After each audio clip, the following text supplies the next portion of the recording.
Good morning, everybody. It's Jim again from Mid-Island Air Service. We are here for the first seminar of 2019. We have Kathy Yodice from AOPA giving a talk. Just so everybody's aware, we are going to be moving this platform from Facebook Live in the next couple months to our YouTube channel. So it'll be, I think the video quality will be a lot better, we're hoping for. So they're just getting started. I'm going to turn this around, and we will see you in there. Defending air carriers, commercial operators, air stations, pilots, mechanics against FAA enforcement actions. And she assisting companies and individuals in aviation compliance matters, medical certification concerns, contracts, aircraft transactions, corporate governance, and other aviation related. She's a frequent lecturer on aviation legal matters, and she participates in presenting conferences to train attorneys practicing in aviation law. And she's regularly authors columns in different publications, topics impacting the whole aviation community. She practices law in the state of Maryland and the District of Columbia, as well as before the U.S. Court of Appeals, the Supreme Court, and several district courts. She's the past president of the Law Pilots Bar Association, currently sits on their board. She served on AOPA's Board of Aviation Medical Advisors, Board of Civil Aviation Medical Association. She serves on the board of the ABA Forum on Air and Space Law, and a longtime panel member of the Transportation Research Board Aircraft Corporation Research Program, and project author. She's an active member of many aviation and legal organizations, and there's at least 7 of them I have here, and I'm sure that's only a piece of it. She's instrument rated, learned to fly in their family's 1946 Piper J3, JC, and Jesse, you guys would love that one, right? Okay. Former owner of a 68 Piper Cherokee 180, which he flew for 15 years. And because she doesn't have enough to keep her occupied, she's working on a ground instructor certificate and remote pilot certificate. Let's give Kathy Yodice a big Mid-Island welcome. Thank you.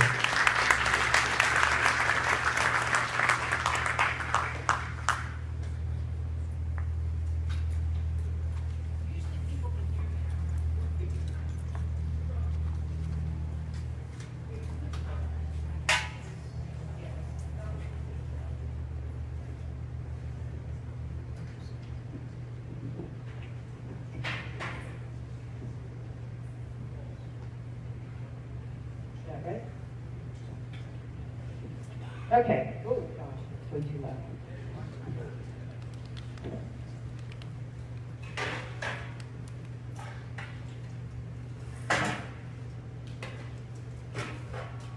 Guess we should have done this in advance, right? Okay. Well, thank you very much, Don, for that introduction. I didn't realize I was so boring. So I apologize for that, but thank you very much, everybody, for your attention this morning. I hope that I can provide some information and maybe some more stories for you that will be of use to you in your flying, and enjoyable to hear, interesting to hear as well. And when Don asked me to come up and speak, I certainly said I'd be happy to come speak, but I want to make sure that there is a message or messages that will be of help to you. And he said, well, quite honestly, we do this very informally, so if people have questions or they have legal issues they want to raise with you, they will do that. And I said, okay, that's fine, I'll come with a PowerPoint presentation, but I'm doing that in the spirit of informality. Please feel free to ask questions as we're going through these slides. They are very dense for the very reason that I'm hoping to be able to address everybody's questions and concerns. So if this gets to be too dense, please let me know, and then let's move in a different direction. and certainly try to address all of your questions. So again, please feel free to participate in the conversation. And Don told me that these seminars are safety seminars, and certainly the legal issues that I address every day in my practice are all rooted in safety because they're rooted in aviation. So there's always a safety aspect to it. And so people don't always appreciate that the legal issues, the FARs, compliance with them, exemptions to them, your contracts, your leases, the way you operate an aircraft, interpretations, these are all in fostering, providing support for being able to fly safely. So hopefully we'll be able to go through and meet the spirit of what the purpose of the seminars are. So this is what I hope to be able to cover today in the main, and we have some slides that go beyond this particular scope.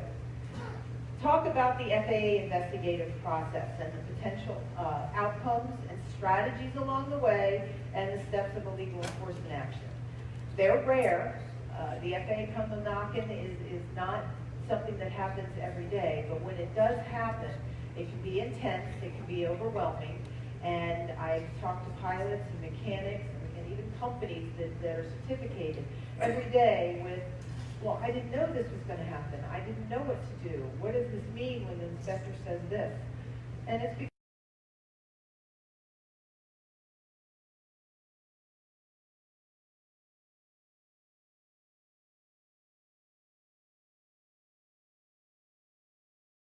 gentler FAA right now. We'll review that and what that means. But that doesn't mean that the FAA is still not very serious about enforcement actions, and will take the ultimate enforcement actions, such as suspension of your certificate or revocation of your certificate, and we'll look at those kinds of the kind of conduct that they look at in that regard. We'll touch a little bit on NTSB accident investigations. I get a lot of calls and comments, including from the NTSB, although not the past couple weeks because they're not working. But they are always encouraged, asking about if any of you have seen Sully, the way the NTSB is portrayed in that movie, and is that the reality? And it's not. The NTSB is not as aggressive and forceful and antagonistic as is portrayed in that movie, and so that message needs to get out. But there are certain responsibilities with the NTSB that can significantly differ from your responsibilities with the FAA, and we need to go over that. But the NTSB calls on me to try to get that message out about they're not as mean as the Sully actors portrayed. And then just raise your awareness of some of the lurking legal issues. I mean, obviously today we won't be able to cover everything and learn everything, but if you have an awareness of it, then hopefully if something happens, you know, wait a minute, before I do anything, let me call Kathy, let me call somebody else I know, let me look some things up on the internet, and then enforcement against pilots is rare. There's not, everybody I think can agree here that we all want to be compliant. We all want to follow the regulations. We all want to follow best practices. We all want to follow our personal limitations because that keeps us safe, that keeps our families safe, that keeps the people on the ground safe, the buildings safe, and keeps your estate intact as well. So, but when it does happen, as I just mentioned, it can be alarming, it can be overwhelming, it can be, oh, there you go. It can be very intimidating, and so it's something that you should be aware of, at least is to understand what the practices and the process may be. Happens unexpectedly, and again, repeating myself in saying that people should be aware. And again, this is not just limited to pilots, it's mechanics, it's the companies, the repair stations, the flight schools, the Part 91 commercial operators, even the 121 and 135 operators that may have a more sophisticated structure. This is very important for all of us to know. So let's talk just generally about FAA investigations. So FAA is given the statutory authority to regulate and oversee the safe operation of aircraft in the navigable airspace. They have the exclusive authority in that regard. And that's very broad authority because anytime an airplane leaves the ground, it's within the FAA's jurisdiction before it comes back down to touch on the So that is a web of regulations, as we all know. And FAA puts out those regulations and tries to do its best to make sure those regulations are understandable. So therefore, we see advisory circulars, we see FAA orders, we see FAA lectures that all try to give guidance on how to interpret those regulations and apply them in your flying. So along with all of that teaching and explaining and telling you how to do it, comes the FAA's authority to then go out and make sure you're doing it. And if you're not doing it, they have the authority to enforce. So when would the FAA maybe look to enforce a regulation? Look at your conduct and find that maybe you didn't comply with the regulations, and what maybe the FAA should do about your conduct that didn't comply with the regulations. The FAA can find out from a complaint from the public. The public can call the FSDO and talk to an inspector. I think in addition to the FAA not being working these days, I don't know how many of you realize that the FAA went through a restructuring last year. And as part of their restructuring, they're straightlining all of the field offices to headquarters. So we don't go to the regional office and then up to headquarters. And the consequence of that is that they've renamed and taken away numbers of all the offices. So I'm not, when I say this, because I'm not even sure the Flight Standards District offices, the FSDOs, are called FSDOs anymore. Because I know all the offices in the headquarters are all different names, and I've been trying to get in touch with some people, and I have to go through a different avenue to get there and find out who now is the manager and what have you. So if I start to struggle over titles or names of offices, please bear with me. It's because I'm still learning, as I believe the FAA is still learning. But we still do have these field offices with FAA inspectors in them, maintenance inspectors, ops inspectors, avionics inspectors, and any member of the public can call the office and make a complaint about something that they have observed in the public, whether it's here at the airport, whether it's above their home, wherever it may be. There's also this thing called the Administrator's Hotline. And the Administrator's Hotline is a confidential number. It's a number. The number itself is not confidential, but it's a number that you can call confidentially and anonymously and make a complaint to the FAA about something that has been observed. And this, again, can be any member of the public. It can be one of you, it could be somebody who's not involved in aviation at all or not. There's actually both a safety side and a consumer side. And the FAA is very proud that this administrator's hotline is answered, and whatever is conveyed to them, they do something about and bring it to fruition, bring it to a closure. And they will get back in touch with you. The FAA will get back in touch with you if you leave your name, if you're not anonymous, if you leave your name and let you know what the outcome of whatever your complaint is. But that does provide for a lot of instigation of investigation. One that we see quite frequently through the administrator's hotline is complaints about a pilot's medical qualifications. So somebody will call up the administrator's hotline and say, do you know that Joe is taking medication?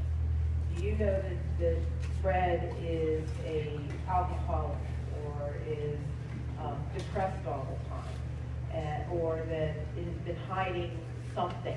And the next thing you know, our pilots are getting letters from the FAA medical office that says, it has come to our attention that you are taking this medication. Please provide us all your pharmacy records. Please provide us this, that, and the other thing. Or it's come to our attention that you have a history of bipolar disorder, and we want all the medical records associated with that. And I get these pilots calling me panicking, and understandably, they're panicking, going, how can anybody say this? How is the FAA coming and telling me this, that they have this information? I don't. I'm not taking this medication. I don't have this history, whatever it may be.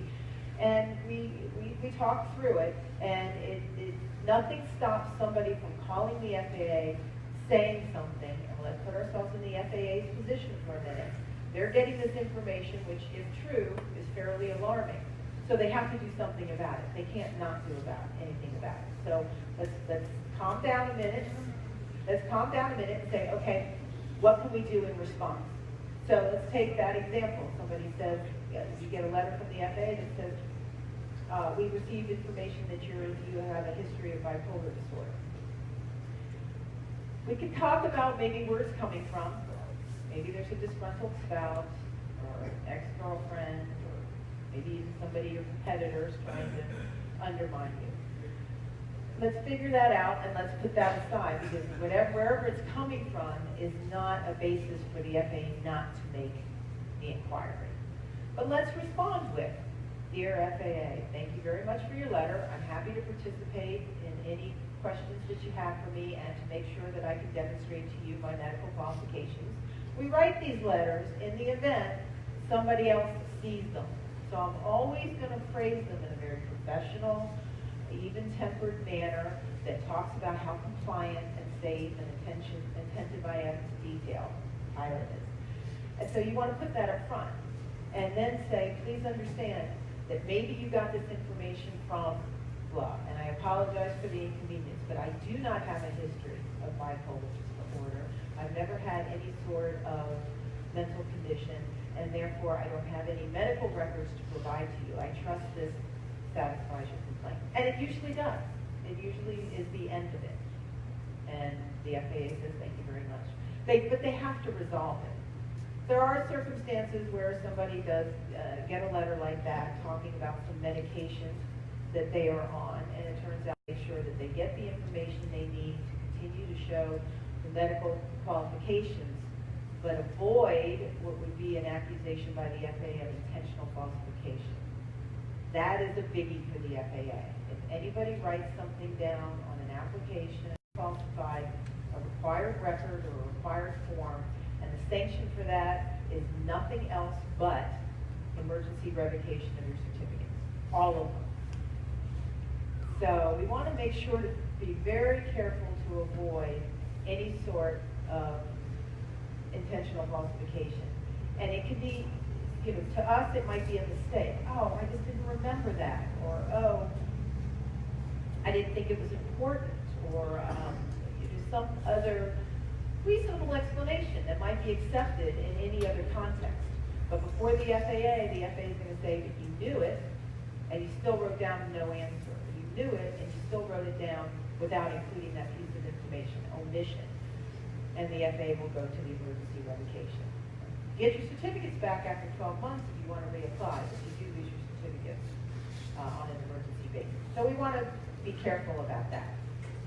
FAA investigations can come about because an inspector visually observes something. The inspectors are out in the aviation environment. They're out at the airport, so they can visually observe an aircraft and find something that they want to look further into, or a controller, a conversation with the controller. As I mentioned, the FAA does have the authority to ensure compliance, so they do surveillance. So they'll do ramp checks. They'll come out and check the records of a flight school or an aviation company, and those kinds of things can certainly produce FAA investigations. But that, again, comes from a surveillance activity, not a reason that they're looking for something. Rather, they're just spot checking. Of course, a big bevy for them, or a big fertile area for them, is accident or incident, an event that only FAA comes out. And the accident or incident itself could have not been caused by anything that the FAA would be concerned about. But in the course of investigating the accident or incident, they find out the pilot's not current, or the mechanic didn't enter the entry in the maintenance logbook correctly, or the aircraft is out of inspection, or I've had cases where obviously the medical certificate has expired, and those of us who may be under 40, if you're third class, that lasts 5 years. And to remember the medical certificate in the month can sometimes slip our mind, but even the 2 years, if you're operating under a third class medical certificate. 2 years for your biennial flight review, I'm not allowed to say biennial anymore, right? Flight review, 2 years for your medical certificate, 1 year for your annual, 2 years for your ELT battery, PETO status check, all these numbers, and they start to blend. And so we have to be concerned about those timing, but that does happen, and then before you know it, the FAA inspector is off on something else that had nothing to do with the accident or the incident. And then we do have a circumstance where we do tell the FAA something. Again, back to that medical issue. I don't know how many of you have heard now about the VA disability benefits, kind of in the aviation press, where the FAA out in Northern California right now is working with the VA and cross-matching pilot medical applications with the VA disability records, and finding that there are a lot of veterans that are receiving disability benefits that they're not disclosing on the medical application form. And some of those can be pretty significant. Some of them are the PTSD, that there's requiring treatment, sometimes medication. Other times it's some sort of injury or bone or muscle issue, which they can then go find Brian and help do some correction for. I have a couple of those cases where we've self-reported a bone injury and then the treatment with physical therapy and chiropractic treatment afterwards. But these are the kinds of things that we, if we identify them and realize that a mistake was made, we can bring it to the FAA and ask that these records be corrected, and here is the new information, and avoid an enforcement action in that way. So again, self-reporting. Once the FAA inspector does get involved in investigating something, they will do what we would normally think of as an investigation. They start asking questions, getting statements, getting copies of things, and they put it together in what's called an Enforcement Investigative Report, an EIR. Now this becomes the case against whoever it is they're investigating. And as part of that, there is what the FAA refers to as an LOI, a letter of investigation. It's part of the process, and we'll get into that in a minute. But the FAA inspector is putting together a package now called the EIR. If you hear that, those words, that's what it means. So what could be the outcome of FAA enforcement? One, nothing. They start investigating an accident or incident. It was an unfortunate circumstance, but there's nothing that had anything to do with any violation of regulations, and they move on. FAA could request a re-examination of your qualifications to hold your certificate, pilot certificate, mechanic certificate, even a re-examination of an air agency. We'll get into that in a minute. Compliance action, which is the outcome now of the FAA's new compliance philosophy. We'll talk about that. Administrative action, which is a warning letter or a letter of correction. It makes no finding of a violation, but it documents that the FAA warns you about it, that this is a violation, just make sure it doesn't happen again, or this is a violation, you corrected it. It's kind of in the nature of a compliance action, but in administrative action, you actually get a letter that is documented in your file for 2 years. Not a finding of a violation, but sort of in the nature of a warning, like a speeding ticket or warning. You don't have to be found or that you committed the infraction or pay any sort of civil penalty, but it's nonetheless documented. Then the legal enforcement action, suspension, revocation, or a civil penalty for a violation of the regulations. We're rarely seeing these now, but they do exist when there are extreme circumstances. We're rarely seeing them now because of FAA compliance philosophy. And criminal sanctions, rare, but you will see those every once in a while in the press. And they can involve mainly records, falsification, fraudulent record keeping, but also sometimes extreme ways of operating an aircraft, especially if someone is hurt or killed in the process. The structure I just provide for your information. You've got an event, you've got the FAA looking into it, you've got the letter of investigation, you've got the response. Notice of proposed certificate action comes from the lawyers, and that is the FAA setting out what they think you did wrong, what it violates, and then what they propose to do. An order, which you can then appeal, which is that notice converted into an order. You can appeal that to the NTSB, and you can go before an NTSB administrative law judge and have the matter tried, much like you see on TV. Prosecutor, FAA, us as the defense, and there are appeals processes after that. Very important aspect of this now is the Pilot's Bill of Rights. The Pilot's Bill of Rights, one, was enacted in 2012. At the time that it was enacted, we were so proud that we got the Pilot's Bill of Rights 1 through both houses of Congress without any sort of debate. In other words, they were passed within the houses by unanimous consent. So there wasn't this back and forth. It went through unanimous consent and right up to the President, President Obama at the time signed it. And we were so proud that we got a piece of legislation through the most fractured Congress that we could understand, could remember in history. Now, look at the Congress we have. We never had any idea that it would get any more fractured. And I'm sorry for that. I can't take any responsibility for it, but we certainly are experiencing some of the impacts of people who can't agree or come to a compromise. But hopefully we're working towards that for the current problem of getting the FAA back to work, the NTSB back to work, the TSA back to work, everybody back to work. But the Pilot's Bill of Rights was something that Senator Inhofe felt very strongly about. He brought us in, me in particular, and the associations to say, hey, what's going on here with the FAA enforcement process? Because he himself was involved in it, and he was a witness to, and a target of the FAA, but a witness to what he saw as the unfairness of the process.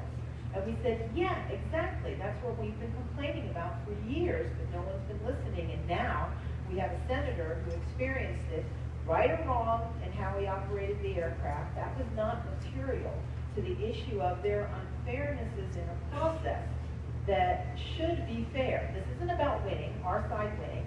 This is about making the process fair so it can be respected and so the appropriate action is taken and the outcome can then be appreciated and productive. So we righted a system that had gotten a little out of whack. There's still a lot more work to do, but it righted a system that had gotten out of whack. In particular now, you will be notified if you're under investigation at the time you're under investigation.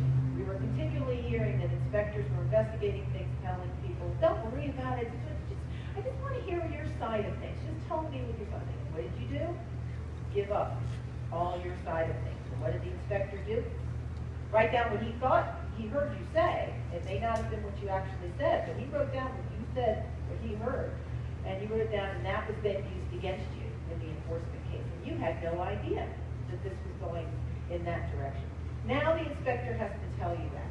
So you have the ability to think about, do I want to talk to him? What do I want to say? What do I not want to say? How do I choose my words carefully? And then you also have the ability to start gathering the information that may help support your side of the story. That the FAA is just understanding what happened. So now I need to go get the flight plan. Now I need to go get who I had on the airplane. Now I need to go take a picture of a house or something, a runway. I don't know. It depends on the facts and circumstances. But you now have that ability, and you didn't have it before. Same thing with air traffic data. You now have the ability to get the air traffic data. So if you're flying along and FAA says, what altitude? They say altitude, and you say the altitude, they said, no, you were only cleared to this other number. No, I wasn't. I wrote it down on my keyboard. You told me I was. No, I didn't. And before the Pilot's Bill of Rights, you were not able to hear what the air traffic control communications were, so that you could verify whether it was you that made the mistake, whether somebody stepped on you and took your clearance instead, or whether somebody stepped on the controller so you never heard it, or whether the controller was wrong. And so here the FAA is going through this whole enforcement process, hiding all the cards. But yet they want you to give your side of the story. And here you are basically fighting in the blind, because you don't have all of the information in order to be able to maybe fess up and apologize, or maybe say, I need to go do some training, or whatever it is. But you're adamant, I did not hear that change in altitude. Now, at the investigative stage, you are entitled to that information so that you can hear it, you can understand it, and then you can act appropriately in the conduct of the investigation and responding to the FAA. And that's very important, because if nothing happened, right now, you took a flight yesterday, you could make a Freedom of Information Act request to the FAA for a copy of your communications, and you'd get it in 2 or 3 weeks. But for the altitude bus, now all of a sudden it's super secret. Very good question. How long do those tapes stay on record? Honestly, the facilities all differ, but at a minimum, 15 days. Some of them are 30, some of them are 45, but I would operate under the principle of 15 days. So make your request as soon as you know to make it. I will tell you this, the FAA will preserve what helps them. So let's say, I've had this case before a couple of times, where NOTAMs, we've got these pop-up NOTAMs that are quite irritating. But, so you do a pre-flight, you check with flight service, however you do it, on the phone or on the computer, and you take off and go, and unfortunately you penetrate a NOTAM airspace. Well, the FAA is going to keep track of the data of you taking off and going into that airspace. They're going to keep track of the communications with air traffic control, and they're going to say, look, you went into the NOTAM airspace. And you're going to say, I had no idea that NOTAM was there. I checked with flight service a half an hour before I took off. I got all of the information on that route of flight. There was no NOTAM given to me. None. Oh, no, that would never happen to the FAA. Our controllers are taught this is what the information is. Here it is. You read it to the pilot, or you print it out, or whatever. But no, it wasn't there. Yes, it was. No, it wasn't. Yes, it was. You, in that instance, need to, in my view, go back to flight service, go back to your pages if you were on the computer, and get that information. We have had cases where we were lucky enough to go back and request a copy of the flight service station briefing and actually see that there was, in fact, no NOTAM communicated. And the FAA would have to drop the case in that particular circumstance. But as I started with, the FAA kept you going into that space. They didn't bother to go back and find out what your pre-flight is. That doesn't help them. So if you need to get information to be able to protect what your story is, then you need to be able to go get it yourself. Speaking of time limits, is there a statute of limitations for how far back the FAA can go for either a deviation or a medical issue? Is there a certain amount of time beyond which they can no longer go back? Very good question, very good question. And unfortunately, I'm going to give you the lawyer answer of, it depends. But let me try to put it in a couple of different paths here. Let's talk about a medical certification issue. A medical certification issue is really about your qualifications to hold a medical. Okay, I'm not talking a pure medical issue. I'm not talking about answering wrong on the application form. So that bipolar disorder, even if that bipolar disorder was 3 years ago or 13 years ago, the FAA finding out about it now to know whether you are currently qualified for your medical certificate is a qualifications issue. And that does not have what we might refer to as a statute of limitations. It may be, bipolar never goes away. The FAA doesn't give anybody with a history of bipolar disorder a medical certificate. But let's take something else, substance abuse. That you've had diagnosis of substance abuse or dependence 15 years ago, and you've had 15 years of stability, recovery. There's no reason to worry about your medical qualifications now. But if the FAA finds out about it now, it should have been on your medical application form. But let's just say they find out about it now. They want to know what was the medical certificate, or excuse me, the medical issue. Has it been resolved? Are you qualified to currently hold your medical certificate? So they'd be entitled to look at that no matter how far it went back, because it's a remedial issue. But let's say you went the altitude bus. You made a mistake. You did. You heard it wrong, or you got distracted trying to find a fix and you went off your altitude. That's not an action that normally affects anybody's issue of qualifications to hold their pilot certificate. It's like running a stop sign. You made a mistake, there's a violation of the regulation, which compliance philosophy is taking out of the mix right now, but for purposes of your question, the FAA would take a suspension action against your pilot certificate. Suspend your pilot certificate for 30 days for violations of 91-123, failure to comply with an air traffic control clearance. In that case, there's an NTSB rule that requires that the FAA notify you of their intention to suspend your pilot certificate within 6 months of the event that they're complaining about. So in that altitude bus, that notice of proposed certificate action that I have up there in that paragraph, that has to be sent to you within 6 months of the date of the flight. If it doesn't, then the FAA can't take the action to suspend your pilot certificate. You do have a stale complaint issue there. Now, let's take the circumstance where the FAA, through an accident investigation, finds you flew the airplane out of annual. But it was 3 years ago that you flew it out of annual and going through your logbooks. So obviously, the FAA can't issue a notice of proposed certificate action against you for 30 days or 60 days, whatever they want to do, because it's more than 6 months ago. But the FAA didn't know about it, and the FAA would have no reason to know about it but for the accident investigation. So there's an exception to that stale complaint rule, that 6 months that I just described. If the FAA finds out about it late, they don't get another 6 months, but they can pursue the case as long as they do so with due diligence. And that means that they have to put all their other cases aside and do their investigation, get it up to the lawyers, and get it initiated. And so far, the case law is kind of saying it has to be within 3 to 4 months. So there's a circumstance where you do have a stale complaint rule that would apply.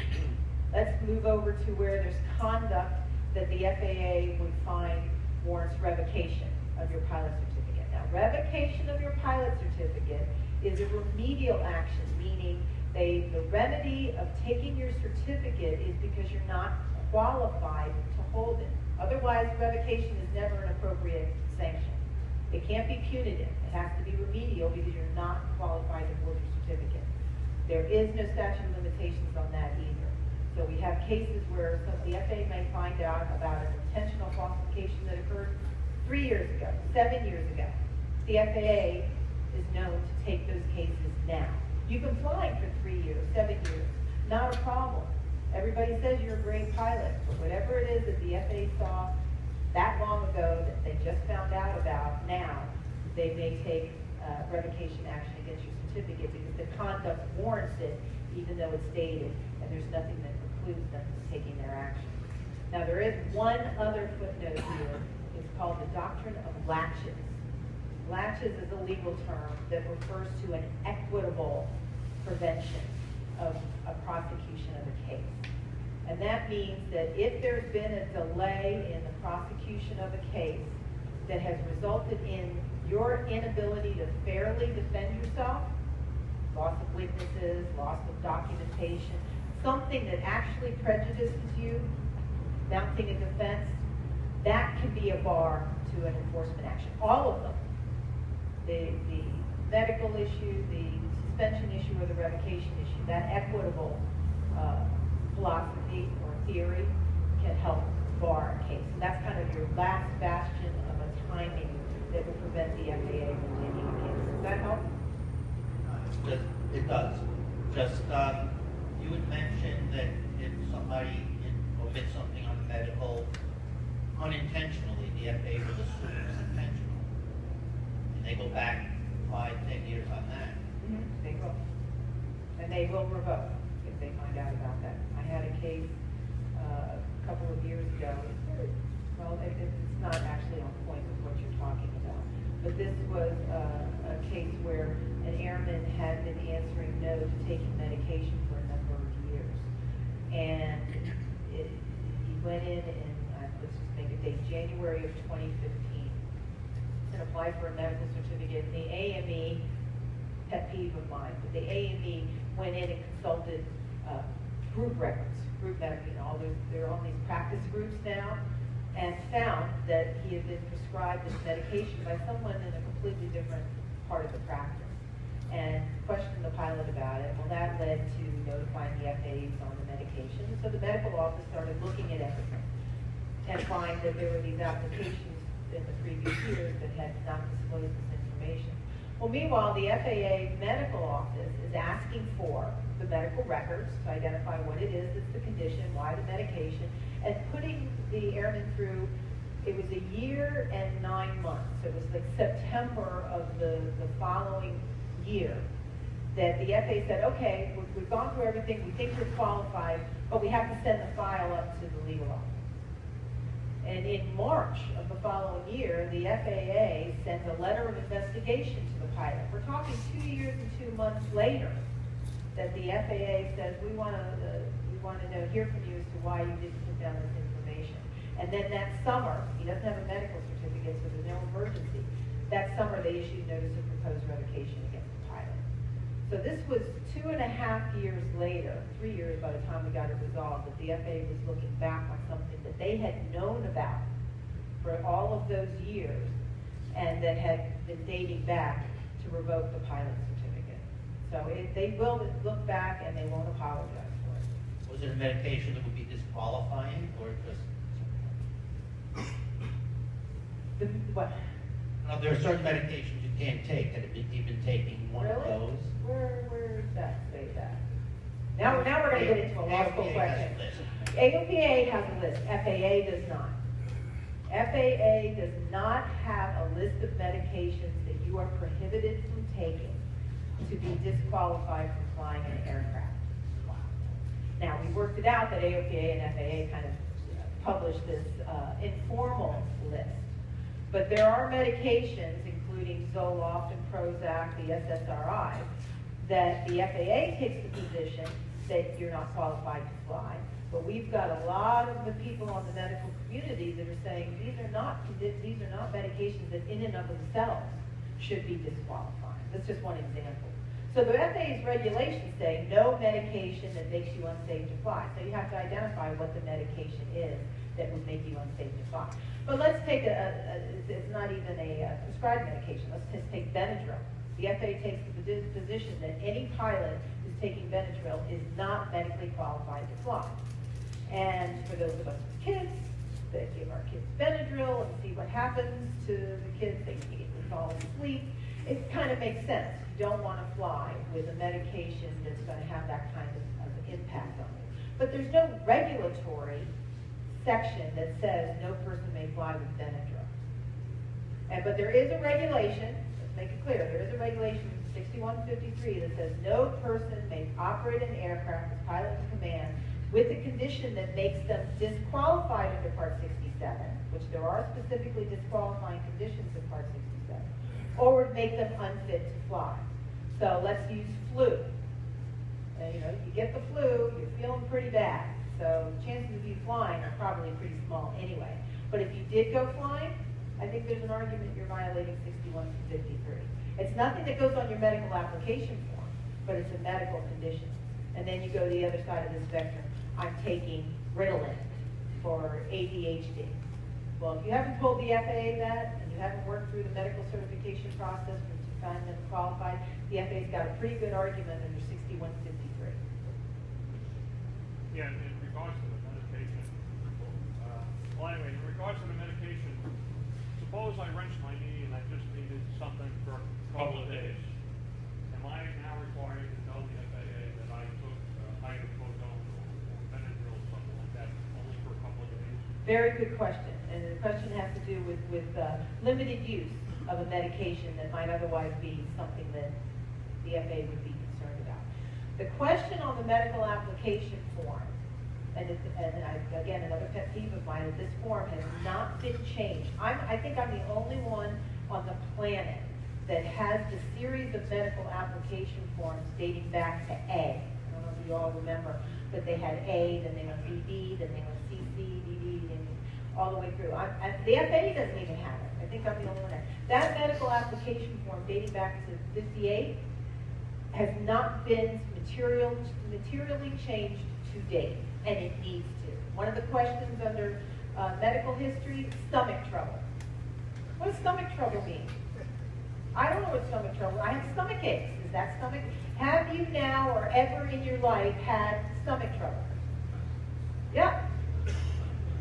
I'm gonna, so I divest. So the question, the reason I do that is because I'm critical of the question that says currently used medication, and then in parentheses it says prescription and non-prescription. So arguably the question is asking, what are you taking now? And that makes sense. It's something that the FAA is trying to seek from you as to what you are taking on an ongoing basis.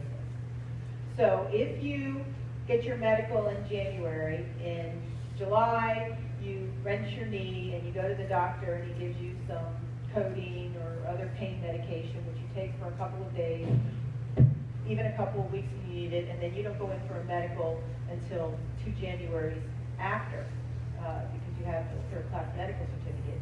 You would report that visit to your health professional down on question 19, because it says visits to health professionals in the last 3 years. So you say, visited the doctor, bruised my knee, turned my knee, broke my foot, whatever it is, fully healed, something like that. And the FAA is not going to be caring about it. You answer no up on the medication because you're not currently using the medication. Now go back to 6153. While you're taking that medication, you shouldn't be operating an aircraft. So the obligation is on you between medical application forms to operate when you're medically fit or not. But then when it comes to the medical application form, you need to be answering the question correctly. Now let's say you are, take that medical application in January, and in July you're having trouble sleeping, you go in to see your physician. We're not talking sleep apnea, we're not talking any sort of depression or any anxiety or anything else. We're just talking about, I don't know, you've got a lot of stuff going on at work, and you're not sleeping. So the doctor prescribes Ambien on an as-needed basis. And you fill the prescription, say every 3 months. Maybe it's a 30-day supply, every 3 or 4 months you fill it. You don't use it on a regular basis. So now I come back to, okay, currently used medication. Am I currently using the medication? Here I am in January at my AME. I haven't used the Ambien for the past 30, 60 days. I may use it tomorrow if I need it, but I haven't been using it. Are you currently using medication? And this is a problem, I think, with the question. I think the correct answer probably is yes. And if the FAA was asked, they would say you have to say yes. And if later on they find out about it and they look back and they say, here are your pharmacy records. So from January 2015 to January 2017, you filled that prescription 3 times. So you were using it when you needed it. That's currently using it.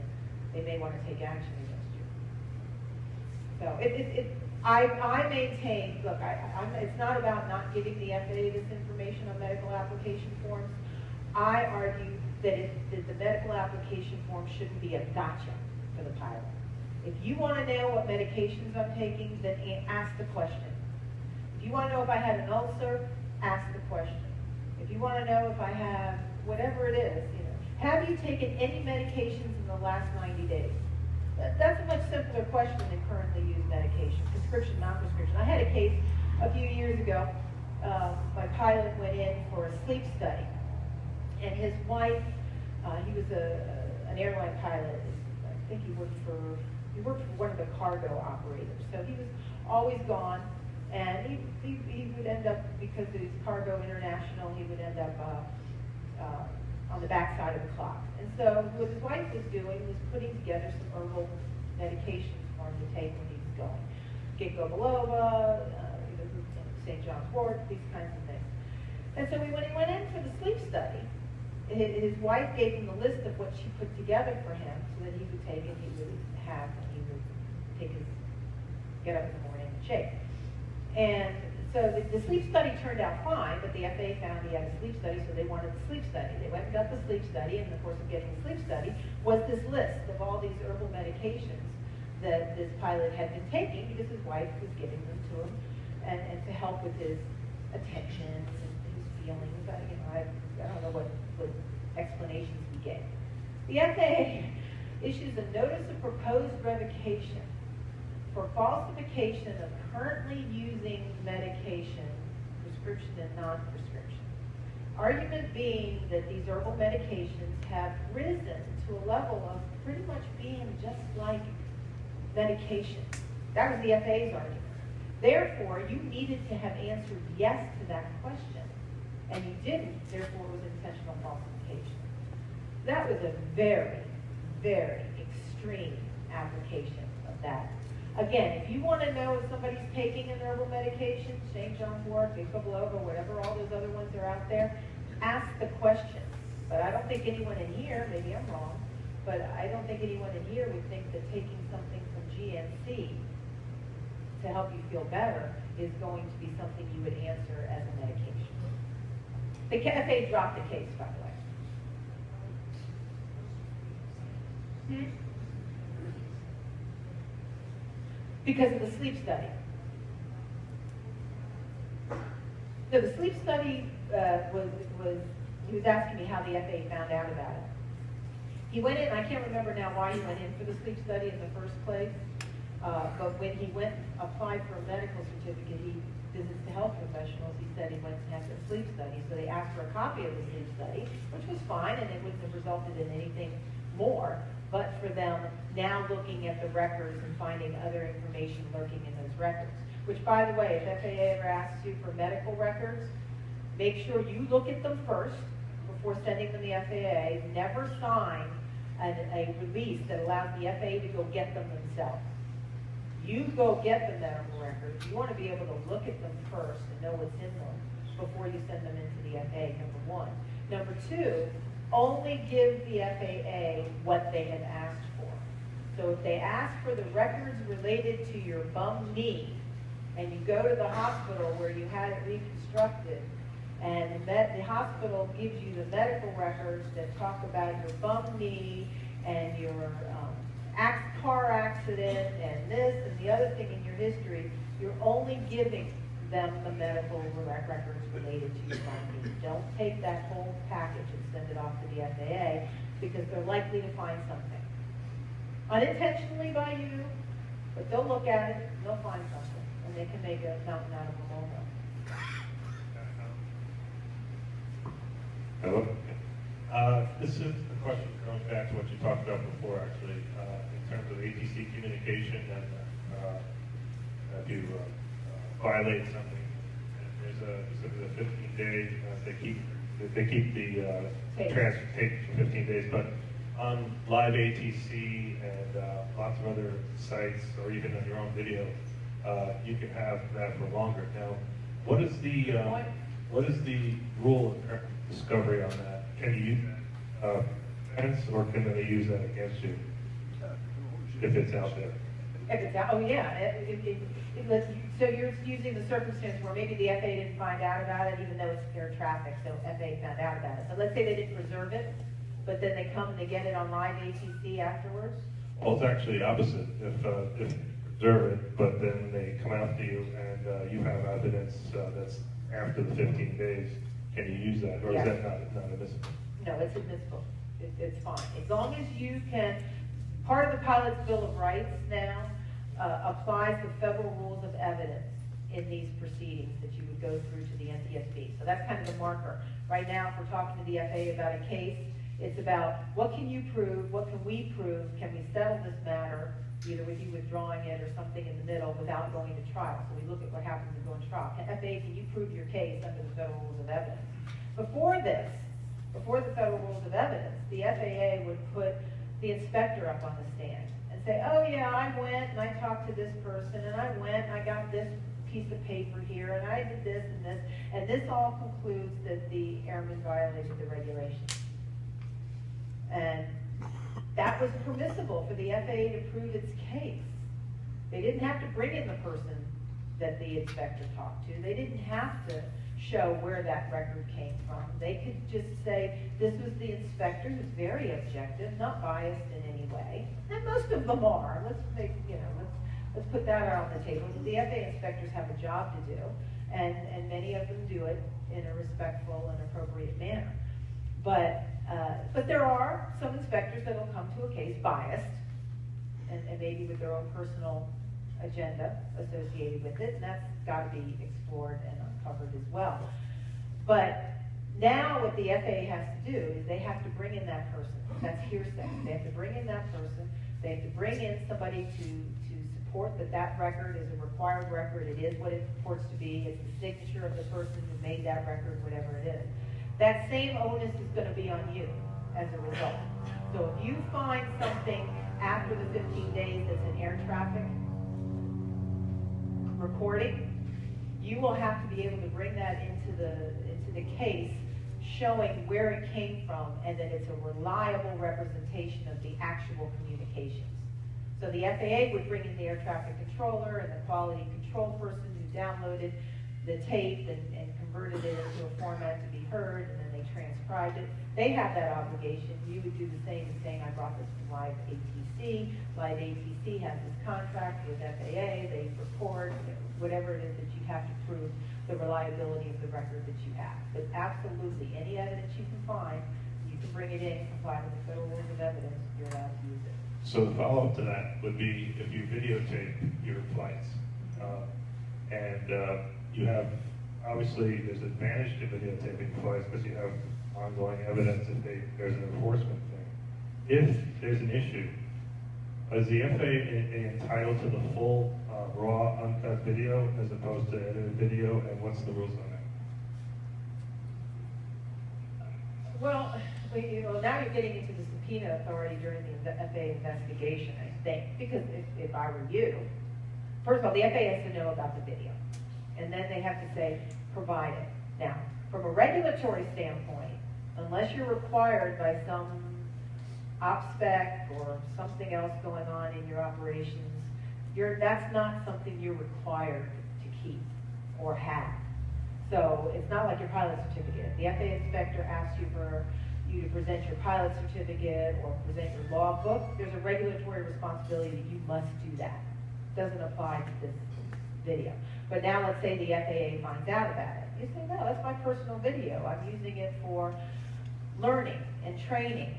I go home and I dissect my cases, or my flight every time.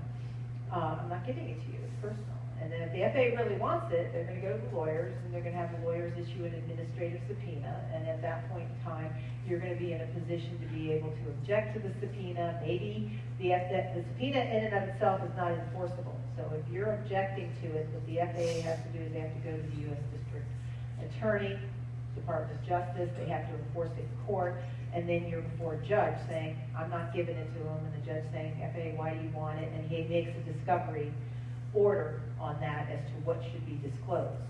And at that time, you'd say, I don't want to disclose any of it, but this is part of their investigative. So then here, I'm just going to give you this section. So there's not a clear answer to your question. You have the ability to push back, but we do have a lot of cases that are based on video evidence. We see a lot of them, and that brings in all sorts of experts on what can be relied upon in looking at that video, especially in IMC, VMC into IMC cases and cloud clearances. We see a lot of that. Do these videos generally help or hurt the pilot in this case? Have they? It really depends on what happened. The most recent example I can give is one where it was a passenger on a sightseeing flight. And actually, I think that was involving a parachutist too. But the question was whether the aircraft had come too close to the clouds, or if the parachutist had gone through the clouds. I can't remember now the circumstance. But in that case, it was being used against the pilot, and the pilot was saying that the video was distorted, and that's when we brought in the experts as to whether the video was an accurate representation of the conditions. So it varies. Will you be talking about the volunteer, I forgot the name of it. The NASA report? The NASA report. Yeah, we'll talk about that. Real quick, did you have a quick question? Busted Charlie Airspace, yeah.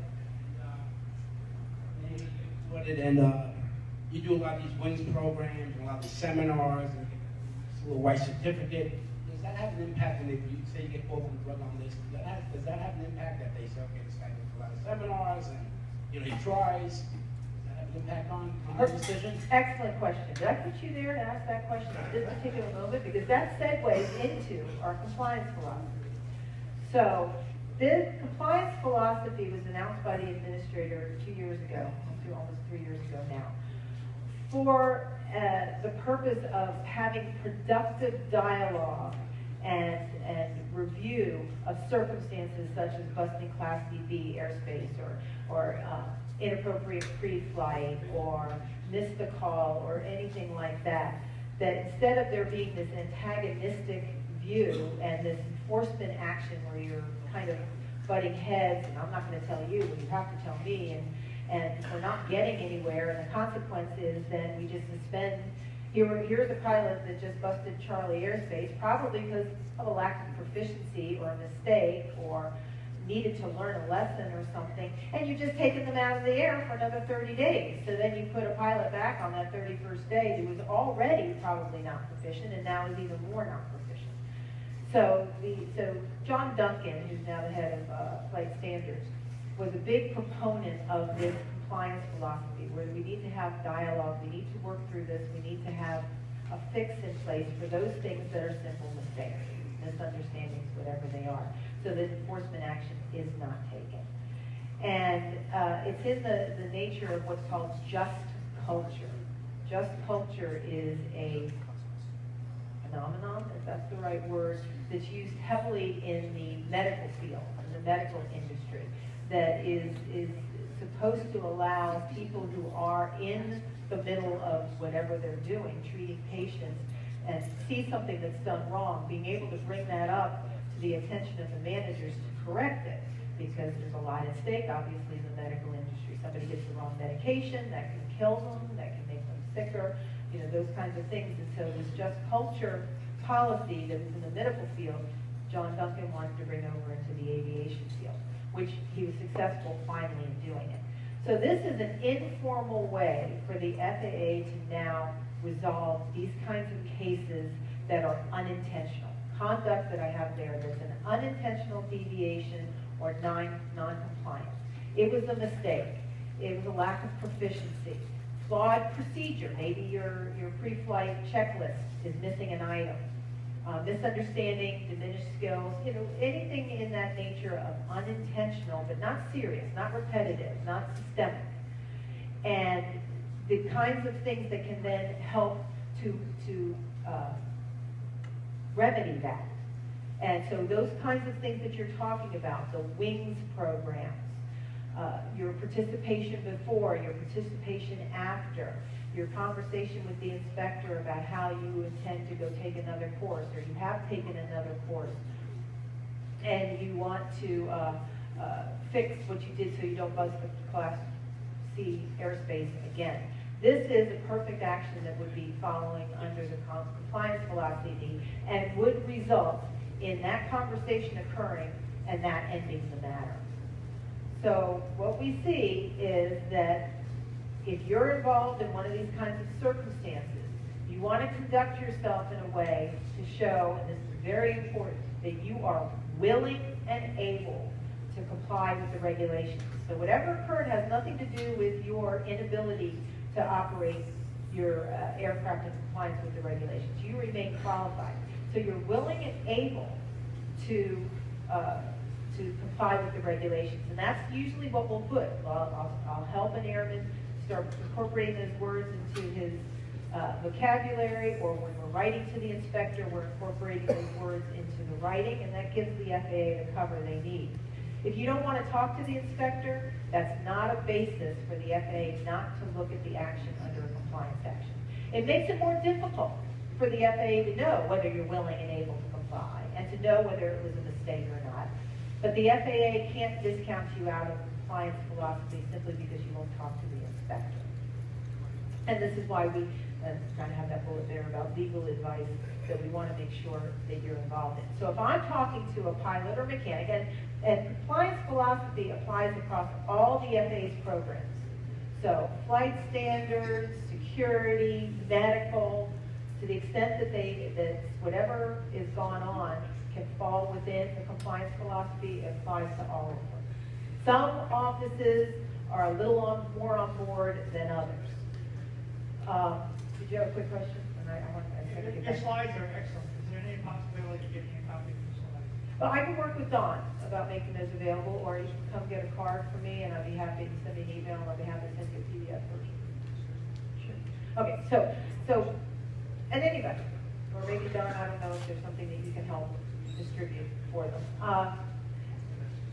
Compliance action. If a pilot or a mechanic or a company comes to me and says, the FAA is looking into it, what can I do? And I said, okay, let's get on this right now. And you don't have to get it on right now, but I'm the one that's gonna say, let's set up the stage ourselves, let's control the stage. So deviate, or you busted Class C airspace, you call me up and go, oh God, what do? We're gonna get you your voluntary reporting, NASA report as well. So you're gonna wanna file one of those. But before we get to that, I'm gonna say, okay, go online, AOPA website, FAA website, your local pilot groups, and find a webinar on airspace design, or communicating with air traffic, or pre-flight, whatever it is that can somewhat relate to what occurred, and take it. If you can, go up with the flight instructor, and go fly that route 2 or 3 times with the flight instructor. Make sure you understand how to navigate around that Class Charlie airspace. Or maybe it was something having to do with your pre-flight. So now you have a pre-flight checklist when you call flight service. You say, okay, I want to know, is there any controlled airspace? Now you've got a bullet that says, I'm going to ask the controller, is there any controlled airspace? I'm really embellishing here. But what I want to do then is when the inspector then reaches out to you and says, hey, I see you busted a Class C airspace, or send you an email, I want to talk to you. I want to be able to get back to that inspector and say, dear inspector, and I don't want to give away anything, because just because there's a compliance philosophy, there's no requirement that the FAA follow the compliance philosophy. So I'm still going to try to protect you against if the FAA goes rogue on us and wants to take enforcement action. I don't want to make an admission I can't take back. So I'm going to say to the inspector, or help you say to the inspector, dear inspector, thank you very much. I thought I was complying with the airspace requirements on my flight, and I certainly acted as soon as I knew that there was something wrong to whatever you did. I took a test, I went up with the the instructor, I changed my procedure. I assure you it was an unintentional error if one occurred. Notice all my language, I'm never admitting anything. But you're showing I'm willing and able. I didn't incorporate those 2 words into what I just said, but I will. I'm willing and able to comply. This was unintentional if it occurred. He's not going to read the if it occurred. It was unintentional, and I fixed it. And you can even put there, and I can assure you, I am more aware than before this flight of where that Class Charlie airspace is. You've just done everything they want. The other slide, I think. Everything they want under compliance philosophy. And most of the time, if whoever it is the inspector is talking to has done what I said, they're on the phone or on the email going, well, gosh, that's more than I would have required you to do. And it's done. If you don't talk to me first, or you don't do this first, then sometimes what will happen is the inspector will say, okay, I saw you did this, do me a favor, go take a wings course, and then send me the evidence that you took the course, and we'll call it a day. So it's the same outcome, but I prefer the control and close it down. You get a radio transmission that says, please call this phone number. We call you first.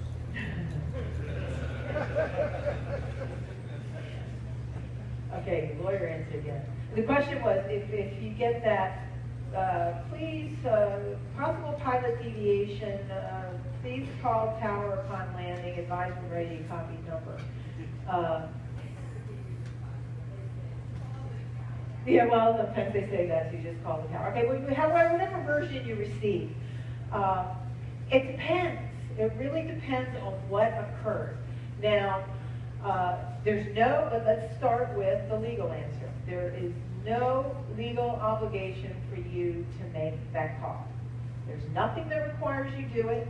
There's nothing the FAA can do to you if you don't do it. It's not in the nature of an air traffic control instruction. Okay, so that if you don't comply with it, you just violated 91-123, no. So you don't have to make that call. You have to think about what are they trying to achieve? Now there are some times where they'll say call the tower, like you said, call the tower, because they're probably aggravated at some way that you just operated in the pattern and approaching it or leaving it, and maybe what they want to do is they want to explain to you, look, you're new around here, this is what we do. We fly to the water tower before making any turns. And so they want you to call and have a conversation to make sure that you're operating the aircraft in a safe manner in accordance with the local procedures. And sometimes at the beginning and the end. Other times, it's because they have to. The computer just captured you. The controller doesn't want to do it, but the computer just captured you, and now their procedures require that they tell you to call the tower. So if there is that circumstance, there's generally, one would argue, generally no good reason to make that call. Because all they're doing is checking a box that they told you to do it. All they're doing is getting you to call and say, this is my name, this is my certificate number, and yes, I was the pilot in command of that aircraft. If they don't have that information to begin with, why are you going to call them and give it to them? I mean, maybe you've got an IFR flight plan, so yeah, they have it, okay? If your curiosity is getting the best of you, call and say, hey, what it is, was it that you guys, I did, I thought I was cleared, or I thought I could do this, or whatever it is. But as soon as you start to get the dialogue, you gotta assume that conversation is being recorded, and you gotta assume the air traffic controller is actually making notes. It doesn't happen very often that they record it or they take notes. Again, they're just checking a box these days. But what good is gonna come out of that conversation, especially if they don't now know who you are?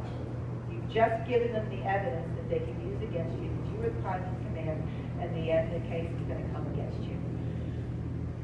That some pilots just can't not make the call. I get it. Totally get it. There's somebody over here too. Totally get it. If you have to make the call, then my suggestion would be as protective as possible. Put a piece of paper in front of you that says, in bold letters, don't say anything. Stare at it as you're on the phone call, to try to avoid saying too much. I'm returning your phone call. Well, we observed you within Class Charlie airspace. Oh, I don't think our aircraft is in Class Charlie. What's your name? I'm not going to tell you. Are you the pilot in command? I'm not going to tell you. And then the conversation's over.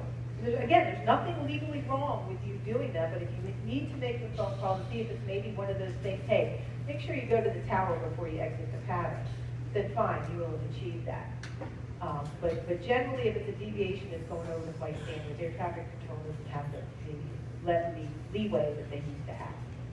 We will find out who the guys are. Well, now you're getting into issue. If they don't know who you are, the inspector's got to go through a process to find out who you are.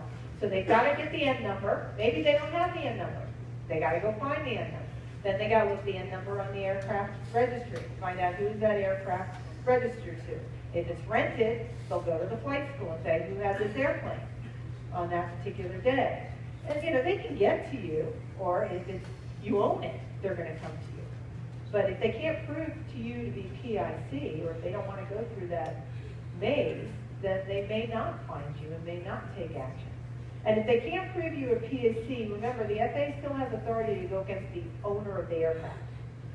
Operate is defined in 1.1 as use, authorized to use, or cause to use. So if the owner, if somebody's flying the owner's airplane, unless the owner is going to say that airplane was stolen, there's nothing to refute that you authorized to use whoever it was to fly that airplane. But you don't have to reveal who the pilot is, unless the FAA wants to go get that subpoena we talked about earlier. You don't have to give that information. You don't have to give that information. But the FAA may take action against you as the owner. And if they take action against you as the owner, it's going to be a civil penalty action. It's not going to go against your certificate. It's not going to be a violation history against you. But they will have done what they need to do in assuring compliance with the regulations. On the topic of unintentional deviation, during a orientation, a couple of American airline pilots were doing a transatlantic flight from the States to Europe. And what's the equivalent of the FAA over there in Europe? The CAA. Yeah. But, right, so they were given an altitude, say 350, and usually there's a confirmation between the crew members of changing of altitudes. In CRM. CRM. Right, okay. So there, at one point when they were given an altitude, and normally they do like a position report every so often, so they're not normally communicating. So they're given an altitude, say 350, and they were supposed to find 370, and for like 2 to 3 hours straight, they were at 350, and they finally got obviously there was a miscommunication somewhere at one point, Okay. and the captain was charged $100,000 and the FO From first the officer. CAA. Yeah, no, so basically in that case that was a civil penalty. Is there any way that they can get out of it? And this was an unintentional deviation, so what? Well, but in your scenario, we're talking about different foreign Not aviation personal. articles. Yeah, yeah. No. It was the brother of a cousin of a Yeah. friend of mine, I know. That's okay. But you're talking about foreign governments.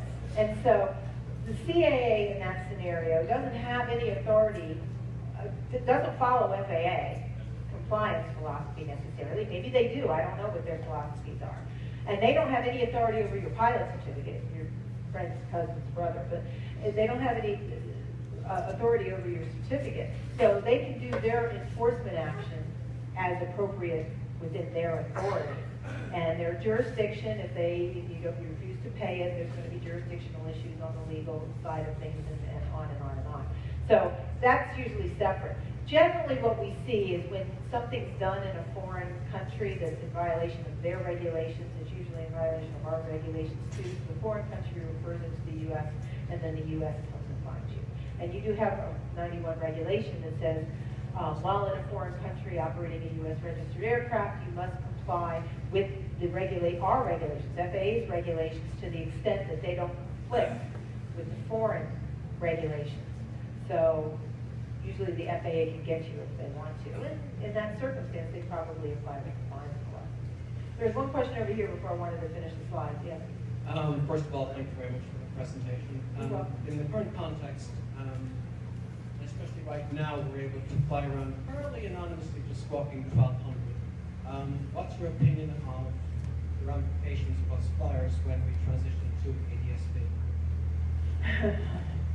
That is a very good question as to whether FAA is going to start using that data as an investigatory tool. So far, the FAA says no, they are not. That is not what they're going to use that for. That is a required piece of equipment that they must use for purposes of safety, just like the FDR and the CDR. They can't use that information in enforcement. How that plays itself out, I don't know. I honestly don't know yet. We haven't ever seen it used so far. For those people who are ADS-B equipped, we're not seeing that information come. I haven't seen it, and I've got a pretty good finger on the pulse of the cases that are out there. I have not seen that used as evidence yet. So just to finish the compliance actions, we talked about what applies. What doesn't apply, that the FAA won't use this informal procedure, is intentional falsification we were talking about earlier. Lack of qualifications conduct, intentional conduct, deliberate, repetitive, systemic. In those cases, the FAA is going to make the argument, and I can't disagree with them, that there's a qualifications issue. It's not a suspension issue, a punitive issue. It's a remedial issue. They need to remove somebody from the system who's not qualified. And my class 2 airspace friend left, but it's not going to be fixed like we did with the Class C airspace example. So the FAA will take enforcement actions, and we're seeing, as a routine, FAA issuing emergency orders of revocation. That's my workload now from an enforcement perspective. Emergency orders of revocation are effective immediately. That airman is out of the air. That pilot is off. Excuse me. That mechanic is off the floor. That repair station is done, and we're scrambling to respond and try to get things worked out really quickly. So I do want to get to voluntary reporting. The ramp checks. Remember, no legal responsibility and a letter of investigation, just like I talked about in returning the towers call. No legal responsibility to talk to them. If you do, just remember what you say can be used against you, so be very careful. We can get back to this. Reexamination. Reexamination is a tool sometimes the FAA uses when something happened, but they can't quite attach it to taking enforcement action or see the need to take enforcement action, but yet something needs to be done. You'll get a letter from an inspector that says, we want to re-examine your authority, we have reason to question your regulations, your qualifications. The FAA is not saying you're not qualified. They're saying they have a reason to question your qualifications. Your certificate remains valid while you're getting ready for this reexamination. And it's a very low threshold that the FAA has to meet to request a reexamination in the nature of something happened. As long as something happened and it's not, I want to reexamine you today. That's not enough basis, but there's an altitude bust, an aircraft off airport landing, something, then the FAA has a basis to request reexamination. It's not a full-fledged check ride. The reexamination needs to be limited to the reason for the request. So you landed gear up. Not supposed to land gear up. However, I will point out, there is no regulation that says you have to land with the gear down. There is no regulation that says you can't land with the gear up. So what if you violated? 9113, you acted in a careless or reckless way. No, I didn't. Anyway, they don't take those cases, but that's a case that would seem to fit, we got to do something, let's do a reexamination. How do you reexamine a pilot's qualifications to put the gear down? It's hard, it's hard.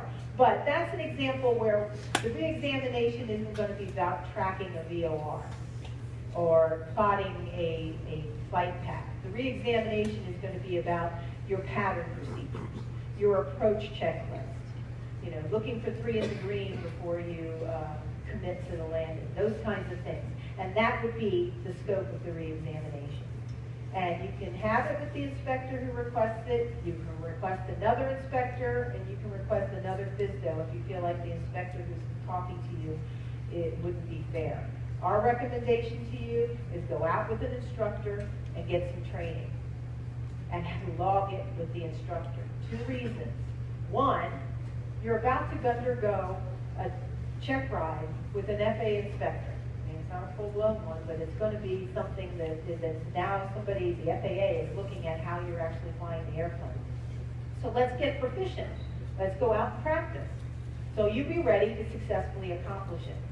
2, if the inspector does possibly have an agenda and wants to make a beef about how you perform the maneuvers during the reexamination, you now have an instructor who went up and spent 2 hours with you doing the exact same thing you just did with the FAA inspector and found you were doing them flawlessly.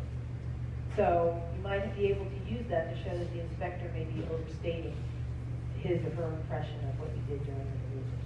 So that's what we suggest that you do. Voluntary reporting. Which one? That one?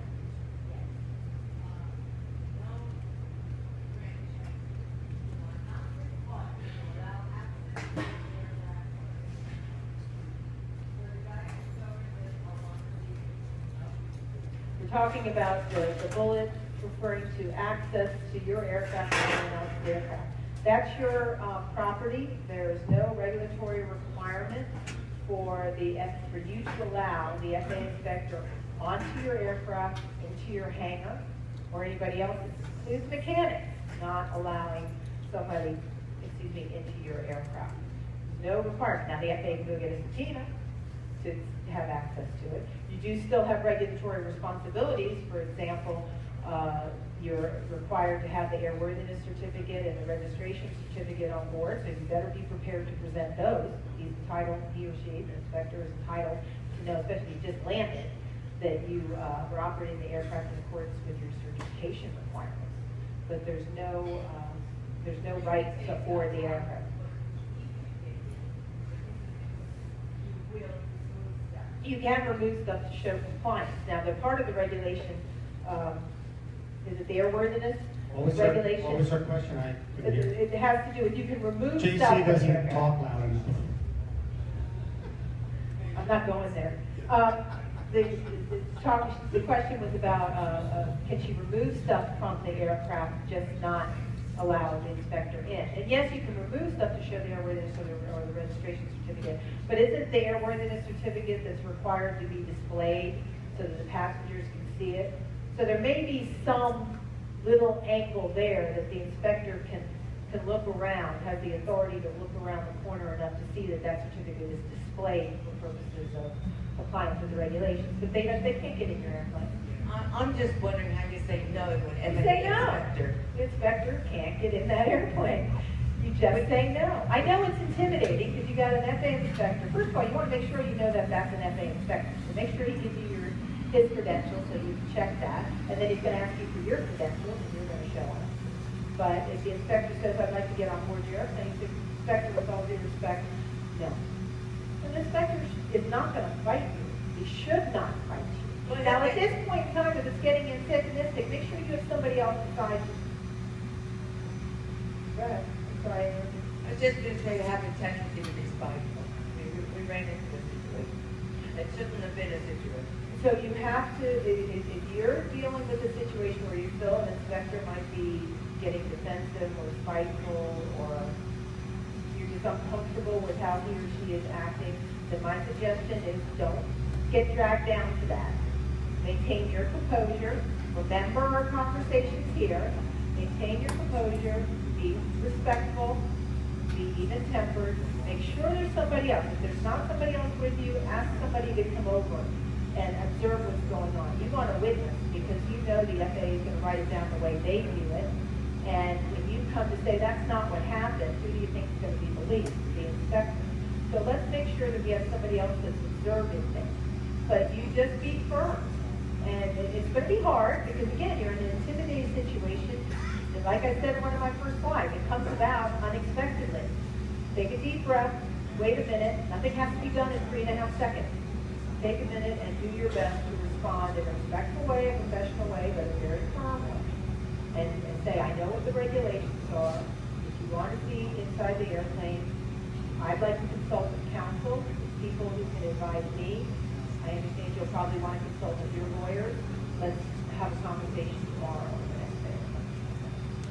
It really depends. It's the same thing with, the RAM checking and what have you. Real quick, I need to keep moving.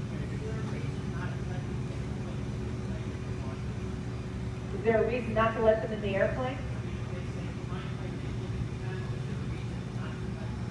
Okay, now we're getting back into the question is there a reason not to let them in the airplane? If they're going to find something that you don't want them to find, yeah. It's your choice. I'm just telling you don't have to. You're not required. Same thing with customs. Unless you're going through customs, they have no right to board your airplane. Okay. So voluntary reporting. We still have many voluntary reporting programs.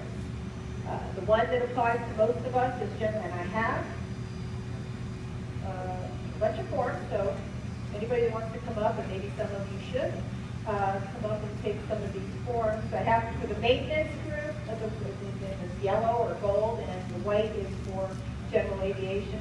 I guess we'll put them over there. But in any event, that's the one that I think most of us know that is out there, that is free, that is easy, that can be to your benefit if you find it. But if any of you are in the commercial industry, we do have the ASAP reports. We have ACSAP is for the air traffic controllers. There's actually a NASA form for controllers too. I think it's an orange color one. And so all this information feeds into a national database where all the safety information is collected, and then presumably lessons are learned and information comes out, and we avoid the tragedy that started the program in the first place. Does all of you know how it got started in the first place? Interested in knowing? I'll try to do it real quick. There was a TWA airplane in the 70s that was supposed to be destined for national airport. Weather was bad, so they were routed over to Dulles. And over at Dulles, there are mountains. I know. There are versions of mountains. It's terra firma, and it's high. And so they were working their way to the approach to Dulles Airport. The controller gave the crew the instruction, cleared for the approach. And the crew members talked to each other a minute, saying, cleared for the approach. Does that mean we're clear to descend, or do we need to wait for descent instructions? Well, they decided it was authorization to descend, so they went ahead and descended, and unfortunately descended into the mountains, killing everybody on board. Now, afterwards, there was a lot of discussion, like, yeah, we were wondering about that. We didn't know what fears for the approach meant. And the FAA was saying, well, why didn't you tell us, or the NTSB, why didn't you tell somebody about it? Well, we didn't want to bring it up. As soon as you say something to the FAA, then why did you want to ask that? What did you do? And so you don't ask because you don't want the scrutiny, the unwanted scrutiny. So that was born what we refer to as the Aviation Safety Reporting Program, where people in the system, controllers, members of the public, pilots in particular, mechanics also in particular, can make anonymous reports to a third party confidentially, so that information can be collected and used to avoid problems in the future. So presumably if this kind of information had been collected, maybe there would have been some learning or maybe some changed ATC phraseology about what cleared for the approach means. Cleared for the approach, don't descend until further instruction, something like that, then we wouldn't have lost that aircraft. So the purpose of the system is for those of us in the system to be able to provide information to somebody that can do something about it.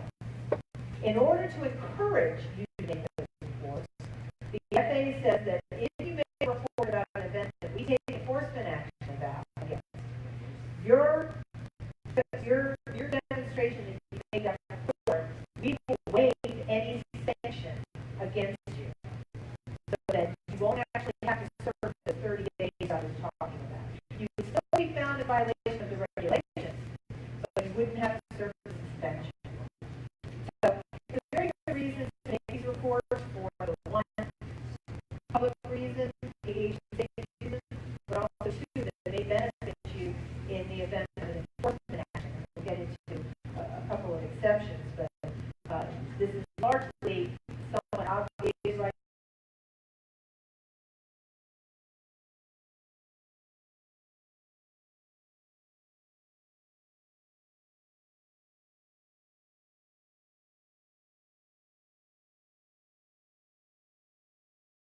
Going to swing. The FAA was kinder and gentlemen, and then it wasn't. Now it is.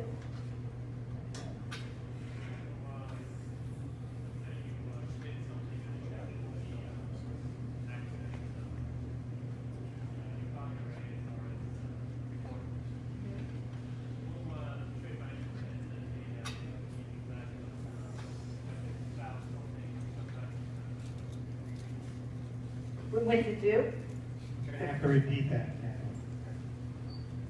I Or some- I understood the question. I'm just saying that the script takes a long time to come back to you. Yes. After you start one, so how long does ESA take usually keep a suspension or something? Well, remember, the letter of investigation will come as part of the investigative process. So you generally get that within a couple of days, especially now they use email. So if they're going forward with the enforcement action. But generally, it's issued within a week or 2 weeks of the event, which is beyond your 10-day requirement, but there's an exception to how that allows for that. But you're just filing it. The taking of the enforcement action, remember we talked about if it's a suspension action, the lawyers have to send out that notice within 6 months of the flight. And they're generally bumping into 3-4 months anyway. Sometimes we're seeing it at 5.5 months. So you'll get it all back by then, but you can also file it online right now.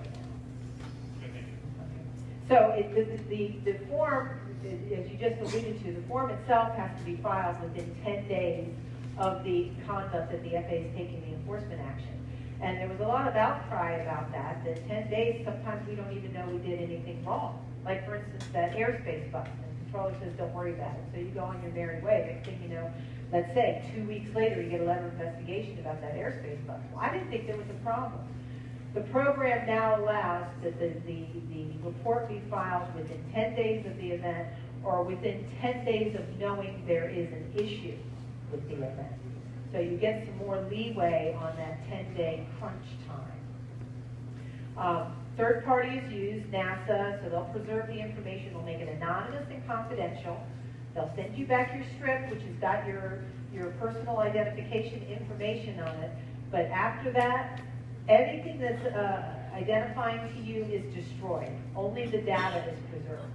If any of you get out to San Francisco where Ames is, there is a building full of these older ladies and gentlemen who've retired air traffic controllers, mechanics, POIs, chief pilots, all in kind of Hawaiian shirts that don't have to be doing anything but love it. And they love sifting through all this data. They will sift through hundreds and hundreds and hundreds of pieces of data to get one piece that matters. And will do it and want to do it. So they're encouraging reports. And they love talking to people. If you ever get out there, I highly encourage you, call them up and say, hey, do you mind if I come for a visit and look around? I'll show you. They get information from all these different sources, and they do. They sit with it, they put it together, they talk about it, they have these either weekly or bi-weekly meetings, sometimes with the involved entities like the manufacturers, the airlines, the equipment distributors, those kinds of things, and they work through issues that could potentially be a problem, so to avoid the kind of thing that happened with NASA. The FAA will still make a finding of a violation, but you can appeal that to the NTSB. There are exceptions to the application of the program. One is if it's an accident, if an accident occurs. But look at the definition of accident in the NTSB rules, because it's a narrow definition. And we can go into it, I think I have a slide on it, but it's a narrow definition. So it may not be an accident. If it's an accident or a criminal offense, then NASA will take your report and will not de-identify it, make it anonymous. They'll send it over to whoever they need to send it over to.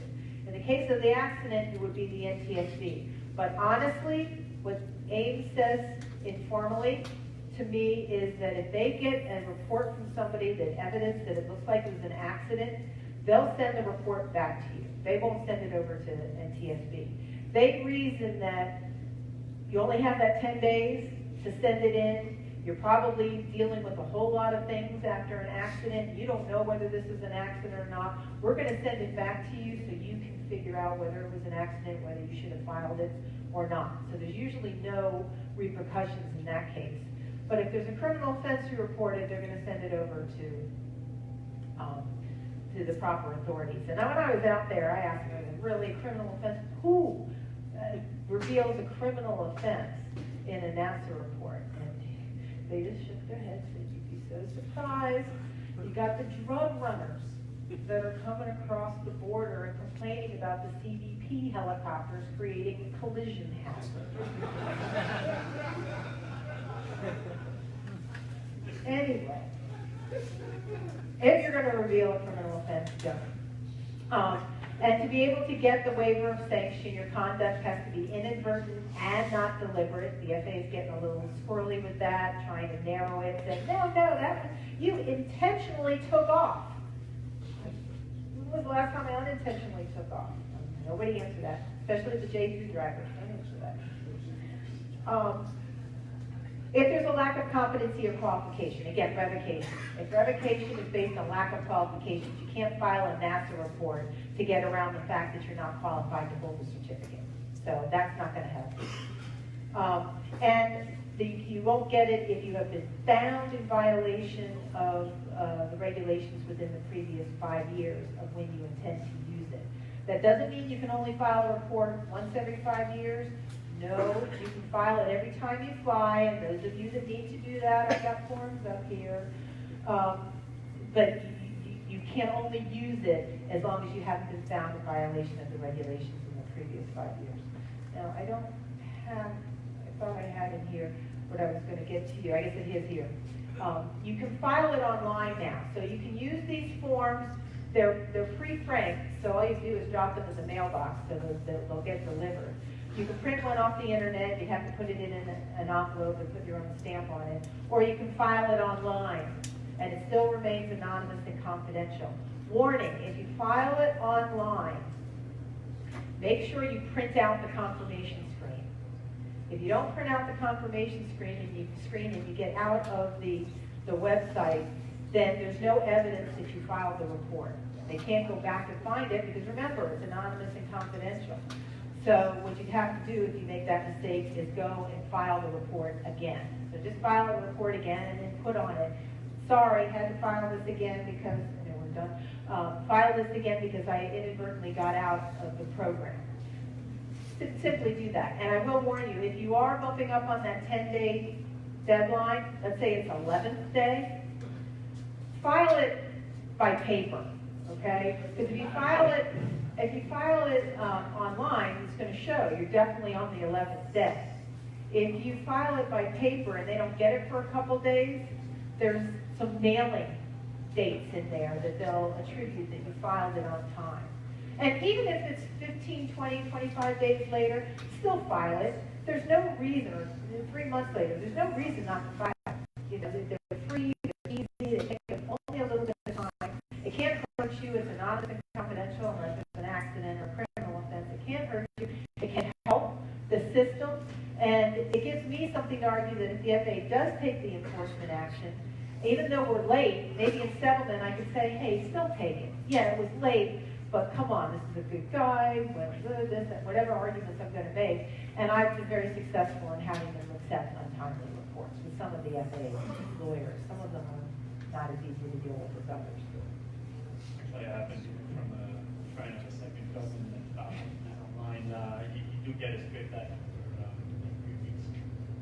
You get the script back in 3 weeks, most of the time, yeah. Even if you filed it online and they happen, you know, they didn't break that information. Yeah. And they were credited, but yeah, you do get something after 3 weeks. I had another question though. You said. But be careful though. Sometimes it gets lost in the mail one direction or another. So document what you're sending. Okay. Sorry. Another.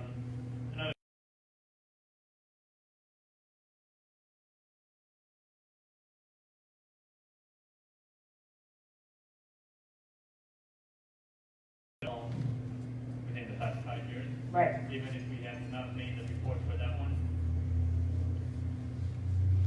Not sure. Okay, so let's say you bust your Class Charlie airspace today, and let's say last year you busted Class Charlie airspace as well, and you had to fess up and take your hit on that when you filed a report for that one too, and they gave it to you, they waived sanction. Here you are now, you say, hey, I filed a NASA report and I want to be able to have my sanction waived in the second case. Well, they looked back and they said, no, you were found in violation just last year. They looked back at the previous 5 years if there's a finding of a violation. Now, if you didn't file a NASA report, let's say even if you didn't even have to use a NASA report in that previous case, let's say you served 30 days because you didn't know about this program, but you did when you busted it this time, you still look back and there's a finding of a violation, and that's what precludes you from being able to use the strip. So some people will misunderstand and say in that first case, well, I don't want to use it. I can sit on the beach for 30 days. That doesn't bother me. I'm going out west for my daughter's wedding anyway, and we're going to make a whole month of it. I want to save it for another time if I need to. That's not good thinking, because if you violate the regulations in the next 5 years, they're going to look back and they're going to see it here. It's not the fact that you used the NASA report, it's the finding of the violation. Thank you. Okay, I think we're about done unless there's, I mean, I'm sorry, I know that I brought a whole lot of slides, they're very dense. I wish I could get through them all, but I'm happy to, if there's a particular subject, I can pull that slide up and we can try to get it in the next minute or two if Don will let me, or anything else. No, he's throwing me out. Are there any things that we have to immediately, within a certain amount of time, report to the FAA other than an incident or accident? You don't have to report an incident or accident to the NTSB, to the FAA. Let's get to that. Here we go. For example, are there medical issues that if they occur that you have to report in between medicals other than grounding yourself, Okay. violation? Okay, that's an FAA question. All right, good question, and this relates to what we were talking about earlier. Your obligation on the medical side of things it still holds true in terms of basic med. We can get into basic med. I've got slides on that too if you want. In between applications, whether it's your the FAA medical application form or it's the form you take to your physician under basic med, there's no obligation to affirmatively report a change in your medical circumstances. The obligation is for you to comply with 6153. Now, there are a couple exceptions. Give me a minute. So let me give you the example. You hold a medical certificate, and 6 months later, you have a myocardial infarction. You have a heart attack. You go through recovery, and you're fine. As we know, in Part 67, a myocardial infarction is a specifically disqualifying condition. So now we know, not like those drugs where we don't know. We do know by regulation that a myocardial infarction is a disqualifying condition. And 6153 says no person may operate an aircraft with a known medical condition that would disqualify them from Part 67. So right there, you can't operate under 6153. You don't have to tell the FAA anything. You just can't fly. On your next medical application form, you need to answer correctly. Now, the two exceptions. One is if you have a special issuance. If you have a special issuance certificate for a medical condition, your special issuance letter will often say you're authorized under the certificate to exercise certain privileges. However, you must report to us any changes, adverse changes in your condition that occur between now and whatever point in time. I have never seen that forced. In other words, somebody not reporting a change in their condition under a special issuance, but arguably there's an obligation there. You're still obligated under 6153 not to fly. So they're getting you one way or another, but I've never seen any enforcement action because somebody didn't report a change in their medical condition. The other exception is a DUI. Remember, we've got 61.15 that requires that we report motor vehicle actions, which is the definition. Motor vehicle actions within 60 days of them occurring. In 6115, a motor vehicle action is defined as a suspension or revocation of your driver's license related to the operation of a motor vehicle. So if you're, and it also defines it as a conviction for a motor vehicle offense related to abuse, related to substance. So both of those relate to substance. I don't have the language off the top of my head. So two circumstances are going to apply. One, if you're stopped in your home state and you either refuse your breathalyzer or you failed your breathalyzer. Most states now have an immediate effective action against your driver's license in your home state. So your driver's license is automatically suspended for a period of time until you work for it. That triggers a 6115 report. You must affirmatively report to the FAA security office that you had this motor vehicle action. That is a suspension of your driver's license associated with a DUI. Then, because you don't always get convicted of a DWI, if you're ultimately convicted of a DWI, you need to report that to the FAA as well. Now, those aren't two separate actions. They're two separate reports arising out of the same action. But you need to report both of them. And I guarantee you, if you report the one and you don't report the second one, no matter what argument we make, like, really? Why do you need to know the second one? You already know about the first one. You've already sent a whole bunch of information to the airman. He or she has already provided you a whole lot of information. Why is it that you're taking enforcement action for failing to report the second one? I refer you back to, they don't care, they don't apologize, they're going to do it. So you make sure you report both of them. But let's, pilots, we're mobile. We go across state lines. If you are stopped in a state where you don't hold a driver's license, you refuse the breathalyzer, or you fail the breathalyzer, that state will suspend your privileges to drive in that state. But they can't affect your driver's license because they don't have the authority over the driver's license. So right there, we have not triggered 6115. Okay, so you don't have to make a report within 60 days in that instance.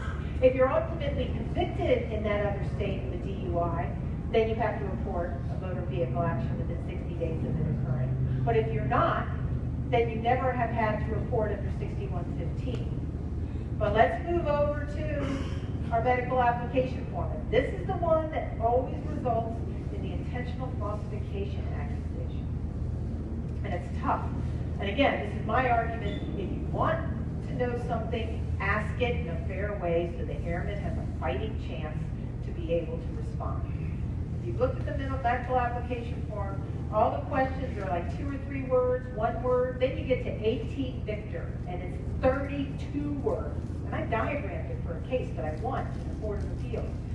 If this, then this, but if this, and then, and there was no, I think I argued at the time, it didn't have the arrest language that it has now, but I think I argued that this was a question that in no less than 12 different circumstances you'd have to answer yes. And it's under medical history. How are we supposed, if an airman calls me and says, do I have to answer yes, I pull out the form and say, let's go through it. How's an airman supposed to know? Be able to answer very quickly. No, I'm not. Because according to the medical application form now, the medical application form captures arrest. So you could be arrested in another state. You don't lose your driving privileges and you're never convicted. But guess what? You're answering yes on the medical application form. So they get you. And the other thing is, on the medical application form, not only do they have arrest, but they also have your driving privileges been affected. So 6115 says certificate, the medical application form says privileges. So they got you coming and going. So, you know, we may go through some dance about whether we have to report under 6115 or not, but ultimately it's probably going to get captured on the medical application form. So at that point we start talking about, do we want to just put off all of the back and forth with the FAA? Are we allowed to go back and forth, or to put it off, or do we just want to do it now and get it over with and be conservative? Because as soon as the FAA sees a yes answer, and the security office gets a 6115 report and sends it over to the medical office, they're going to send you a letter. And you're going to have to provide certain information in response to the letter, and the amount of information that you have to provide is all based on whether you tested, if you refused the breathalyzer, if the breathalyzer result was below 1.5, if the breathalyzer result was between 1.5 and 2, or if the breathalyzer result was over 2. So in all those different circumstances, you have different response requirements.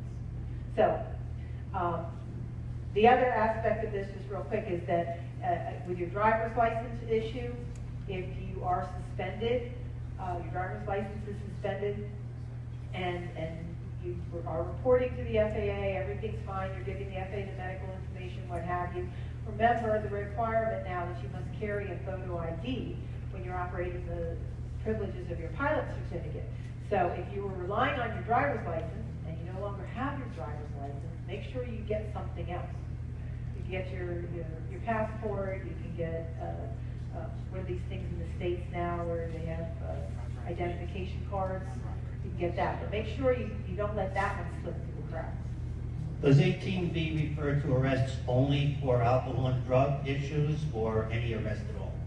No, the 18B only refers to your motor vehicle actions, and as they relate to events involving substances, but also as they relate to the suspension or revocation of the driving privileges. It may or may not be related to a DUI. So if you've got too many speeding tickets, you sometimes get your driver's license suspended.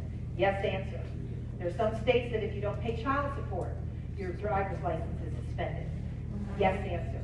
And then also attendance at an educational program or rehabilitation program. So as I said, we dissect it. But 18W doesn't talk about arrests. It only talks about convictions for other violations, felonies, misdemeanors.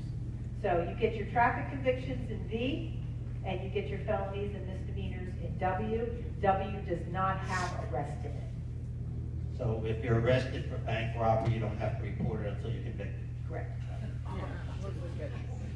Bank robbery is not going to disqualify you. They're looking for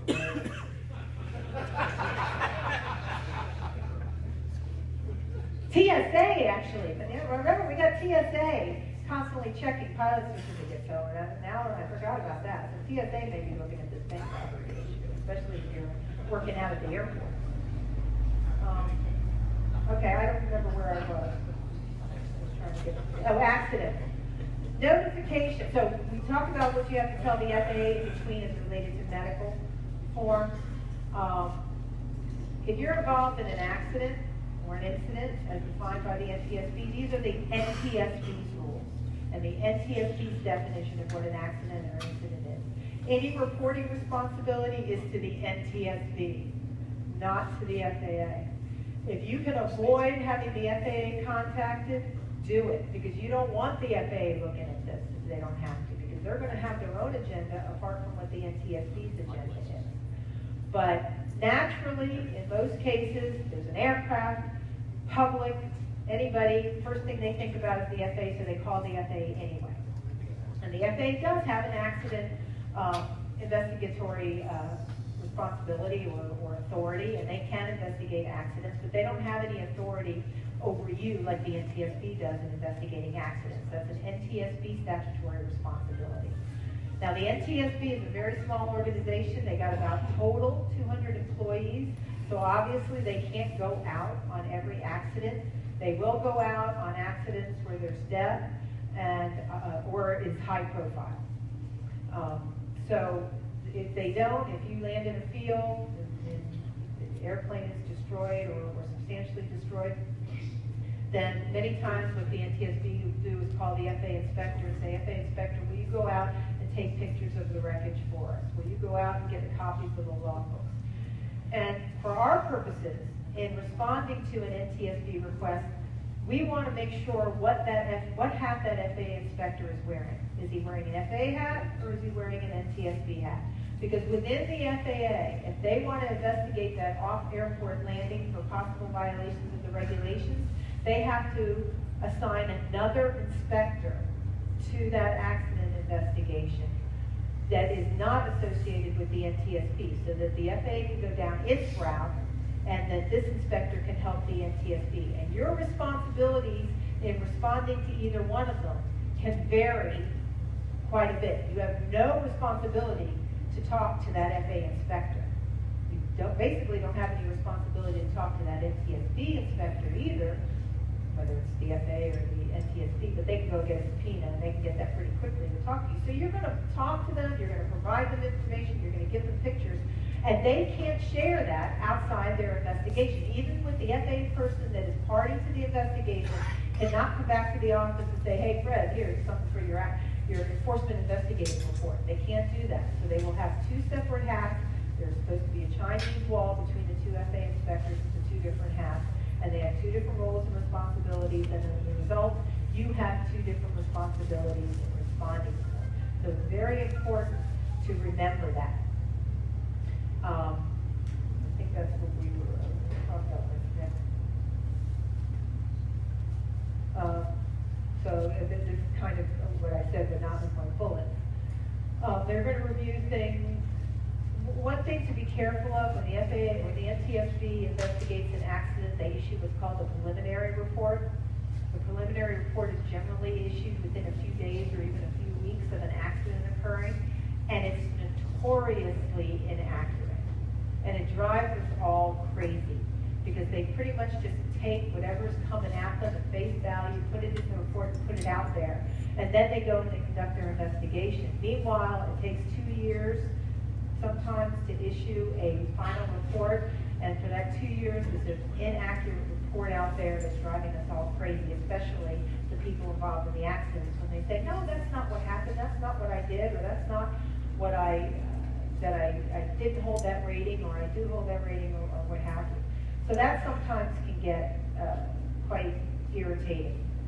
The Sully portrayal, as I indicated when we first talked about, if you've seen the movie Sully, the NTSB comes across very, very confrontational, very antagonistic.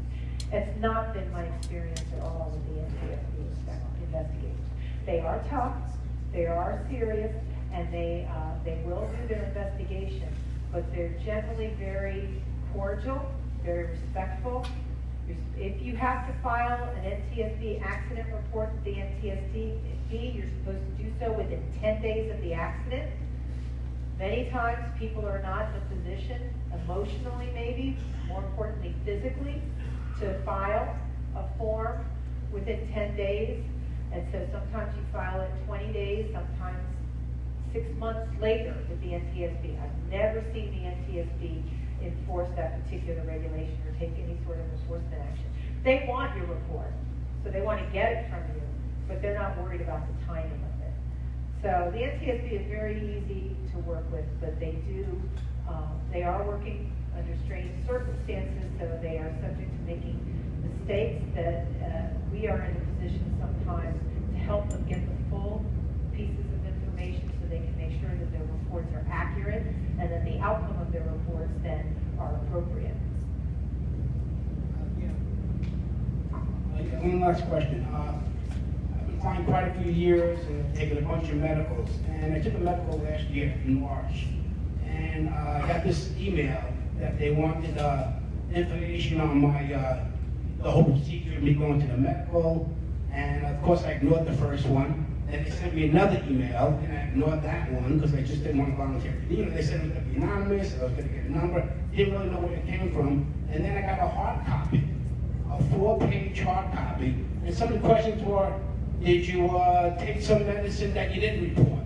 And there was some incriminating stuff, and I was really uncomfortable about answering it all, and I wound up not sending it in because the questions, as I went through the pages, got more and more, and they swore it was going to be, no one, it was going to be totally anonymous, but I never got that in 40 years of flying. So, do you know about anything like that?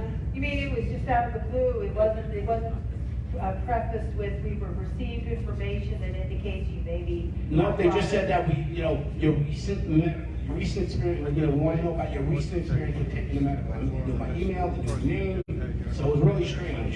Yeah, that does sound very strange. The only thing I can possibly think that is related to is whatever possible survey the FAA is doing to find out what's going on in the field.